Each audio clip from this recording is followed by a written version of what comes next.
দেখ তো কিছু শুনতে পাস কিনা। হ্যাঁ, শুনতে তো হবেই। আমরা বিভ্র বলে কথা, ভেতরে কি হচ্ছে শুনতে হবে না? শুন না। শুনছি শুনছি, দাঁড়া।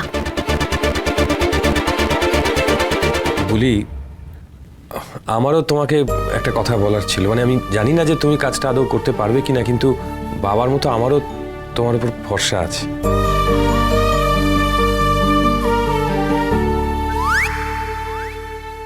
বলি, তুমি একটু চেষ্টা করে দেখো না গো, আমার ছেলেটাকে ঠিক পথে আনতে পারো কিনা। আমারও না এদের সবার মতো তোমার উপরে ভরসা আছে।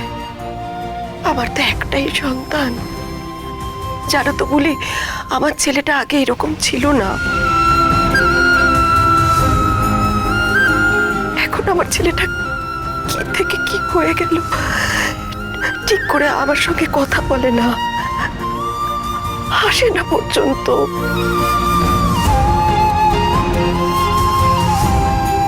এখানে সেখানে ঘুরে বেড়ায়। আমার ছেলেটা এরকম ছিল না, বিশ্বাস করো।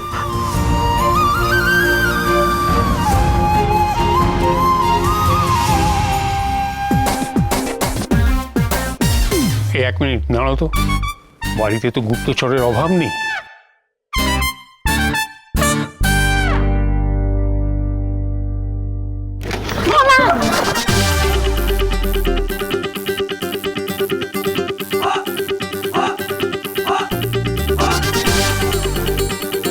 ঠিক জানতাম এর সব আড়ি পাতবে।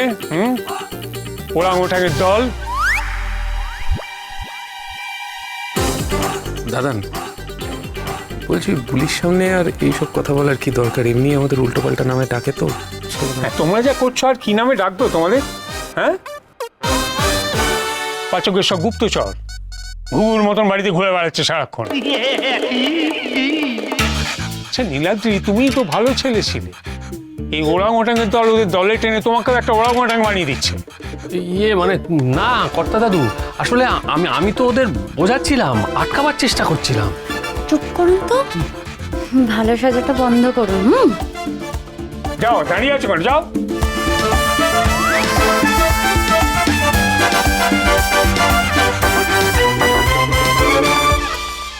গুপ্তচরের দল, জানতাম আমি। তোমাদের বাড়িতে এই সকলে আমার কান পেতে কথা শুনে গেলে বলো দিনি, ভাল লাগে না। এই যে ভালো কাকা, এদিকে আসো। বলো কি যেন বলতেছিলে? বাবা, বলছি যে শোনো না, তুমি কি এমন কিছু করতে পারো যাতে আমাদের এই অগ্নির একটু মদটা ছেড়ে দেয়?